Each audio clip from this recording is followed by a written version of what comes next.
27 ವರ್ಷ ಜಡ್ಜ್ ಆಗಿದ್ದಾರೆ. ಬರಲಿ ಜೋರಾಗಿ ಚಪ್ಪಾಳೆ. ರಿಟೈರ್ಡ್ ಆಗಿದ್ದೀನಿ, ಇಲ್ಲೇ ಕೆರೆಯಲ್ಲೇ ಮನೆ ಕಟ್ಟಿದ್ದೀನಿ.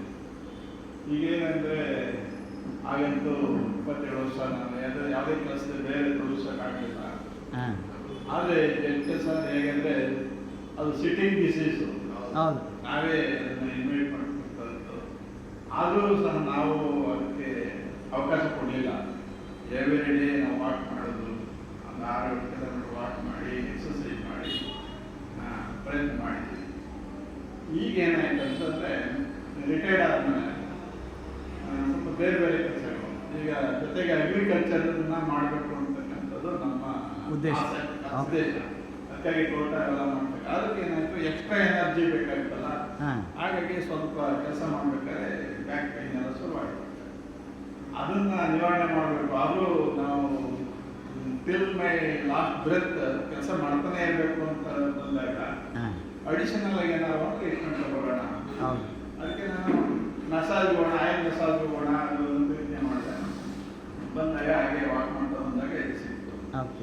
ಈಗ ನನಗೆ 50% ಬ್ಯಾಕ್ ಪೇನ್ ಹೋಗಿದೆ. ಇನ್ನೂ ಸಹ ನೆನ್ನೆ ಪೂರ್ತಿ ಕೆಲಸ ಮಾಡಿದ್ದೀನಿ.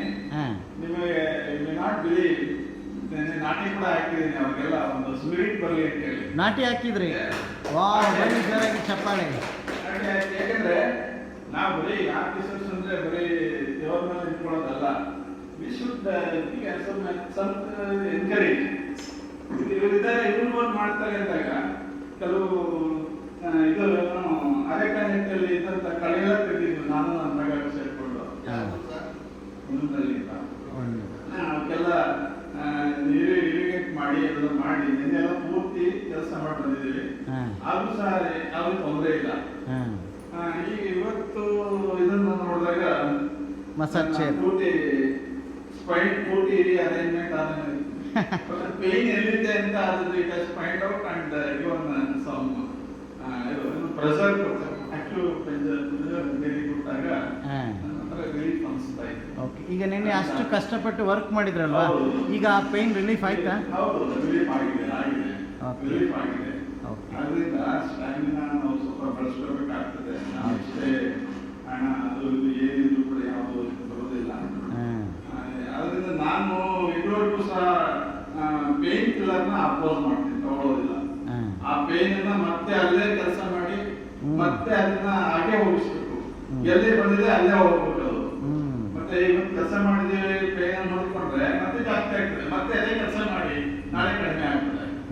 ಆದ್ರಿಂದ ಇದೊಂದು ಒಳ್ಳೆ ವೇದಿಕೆ, ಇದೊಂದು ಒಳ್ಳೆ ಅವಕಾಶ ಕೊಟ್ಟಿದ್ದಾರೆ. ಎಲ್ಲ ಬಡವರಿಗೂ ಸಹ ಅನುಕೂಲ ಆಗ್ತದೆ. ನಾನು ಮನೆಯಲ್ಲೇ ಮಾಡ್ಕೋಬಹುದು ತಗೊಂಡು, ಬಟ್ ಎಲ್ಲರ ಜೊತೆ ನಾನು ಸೇರೋದು ಇದುವರೆಗೂ ನಾನು ಸೇರಿರಲಿಲ್ಲ. ಸೊಸೈಟಿನ ನಾನು ದೂರ ಇದ್ದೆ, ಯಾರ ಜೊತೆ ಮಾತಾಡೋದ್ರಲ್ಲಿ ಇದರಲ್ಲಿ. ಈಗ ಜೊತೆಯಲ್ಲ ಇರೋದ್ರಿಂದ ಖುಷಿ ಆಗ್ತಾ ಇದೆ. ಈ 9 ದಿನದ ಅನುಭವ ಏನ್ ಹೇಳಕ್ ಇಷ್ಟಪಡ್ತೀರಾ? ಒಳ್ಳೆ ಇದೊಂದು ಉಚಿತವಾಗಿ ಮಾಡಿರ್ತಕ್ಕಂಥದ್ದು, ಬಡವರಿಗೆ ಅನುಕೂಲ ಆಗಿರ್ತಕ್ಕಂಥದ್ದು, ಇದರ ಒಂದು ಟೇಸ್ಟ್ ಎಲ್ಲ ನೋಡೋದಾಗುತ್ತೆ.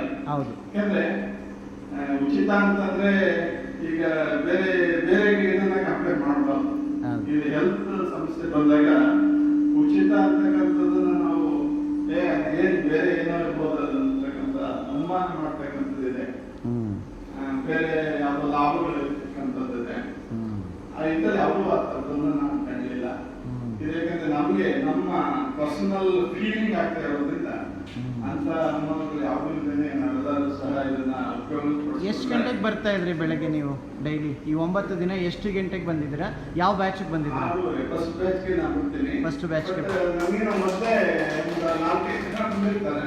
ಹಾಗಾಗಿ ಫಸ್ಟ್ ಡೇ ಬಂದಾಗ ನನ್ನ ಸೀರಿಯಲ್ ನಂಬರ್ 5, ಸೆಕೆಂಡ್ ಡೇ ಬಂದಾಗ ಒಂದು 5, 10, ಯಾಕಂದ್ರೆ ಎಲ್ಲರೂ ಬರ್ತಾ ಇರ್ತಾರೆ. ಹೌದು, ಹಾಗಾಗಿ ನಾವು ಫಸ್ಟೇ ಬರ್ತಾ ಇದ್ದೀನಿ. ನಂದು ಮಾರ್ನಿಂಗ್ ವಾಕು ನನ್ನ ಸ್ಕೂಲ್ ಡೇಸ್ ಇದುವರೆಗೂ ಸಹ ನಾನು ಮಾರ್ನಿಂಗ್ ವಾಕ್ ತಪ್ಪಿಸೋದಿಲ್ಲ.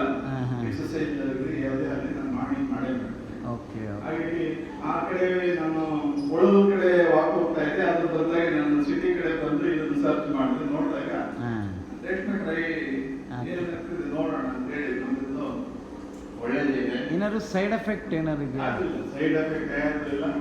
ಈಗ ನಾನು ಬೈಕಲ್ಲೇ ಓಡಾಡ್ತಿದ್ದೀನಿ. ಹಾಂ ಬೈಕಲ್ಲಿ ಓಡಾಡ್ಬೇಕಾದ್ರೆ ಏನು ಗಾಳಿ ತೇಲ್ಕೊಂಡು ಹೋದಂಗೆ ಇರ್ತದೆ ಆ ಒಂದು ಫೀಲಿಂಗ್ ಇರ್ತದೆ. ಬನ್ನಿ ಜೋರಾಗಿ ಚಪ್ಪಾಳೆ. ಫಸ್ಟ್ ಡ್ಯೂಟಿಲಿ ಕಾರ್ ಉಪಯೋಗಿಸ್ತಿದ್ರು, ಈಗ ಬೈಕಲ್ಲಿ ಆರಾಮಾಗಿ, ಯಾಕಂದ್ರೆ ಥೆರಪಿ ಮಾಡಿದಾರಲ್ಲ ಫ್ರೆಶ್ ಗಾಳಿ ಸಿಗ್ತಾ ಇದೆ. ಯಾವ ಪೇನ್ ಅಂತಕ್ಕಂಥ ಫೀಲ್ ಅನ್ನೋದು ನಮಗೆ ಬರೋದಿಲ್ಲ. ಓಕೆ ನಮಗೆ ಇನ್ನೂ ಸ್ಟ್ಯಾಮಿನಾ ಜಾಸ್ತಿ ಇದೆ ಅಂತಕ್ಕಂಥ ಫೀಲ್ ಆಗ್ತಾ ಇದೆ. ಓಕೆ ಅದರಿಂದ ಎಲ್ಲ ಸಣ್ಣ ವಯಸ್ಸಿನವ್ರು ಬರ್ತಾ ಇದ್ರೆ ನಮ್ಗಿಂತ ವಯಸ್ಸಾಗಿರೋರು ಬರುತ್ತೀರಿ. ಹ್ಮ್. ಆದರೆ age is not a criteria. ಹೌದು. Health important. ಹೌದು. ಎಲ್ಲರೂ ಇದರ ಉಪಯೋಗ ಪಡ್ಕೊಳ್ಳೋಣ ಅಂತ ಹೇಳ್ತೀನಿ. ಹ್ಮ್. ಈ ಒಂದು ಎಲ್ಲ ಅವಕಾಶವನ್ನು ಮಾಡ್ಕೊಂತ ಐ ಥಿಂಕ್ ರೋಹಿತ್ ಅವರಿಗೆ ನಾವೆಲ್ಲ ಧನ್ಯವಾದಗಳನ್ನು ಅರ್ಪಿಸೋಣ.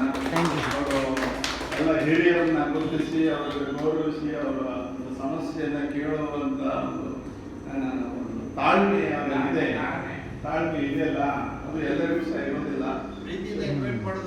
ಪ್ರೀತಿಯಿಂದ ಮಾಡ್ತಾ ಇದ್ದಾರೆ. ಯಾವುದೇ ಒಂದು ಆಮಿಷಗಳಿದ್ದೇನೆ ಆ ಒಂದು ಇದನ್ನ ನಾವು ಸಹ ಗೌರವಿಸಿ ನಮ್ಮ ಲೈಫ್ ಲಾಂಗ್ ಅವ್ರನ್ನ ನೆನೆಸ್ಕೊಳ್ಳೋಣ ಅಂತ ಹೇಳ್ತೀನಿ. ಜೊತೆಗೆ ಲೈಫ್ ಲಾಂಗ್ ಥೆರಪಿ ಲೈಫ್ ಸಹ ನಾವು ಮಾಡ್ಕೊಳ್ಳೋಣ, ಯಾವಾಗಲೂ ರೆಗ್ಯುಲರ್ ಆಗಿ ಮಾಡ್ಕೊಳ್ಳೋಣ. ಮಾಡೋಣ ಅಂತ ಹೇಳ್ತಾ ಎಲ್ಲರೂ ಸಹ ಉಪಯೋಗ ಪಡ್ಕೊಳ್ಳೋಣ ಅಂತ ಹೇಳ್ತೀನಿ. ನಮಸ್ಕಾರ. Thank you.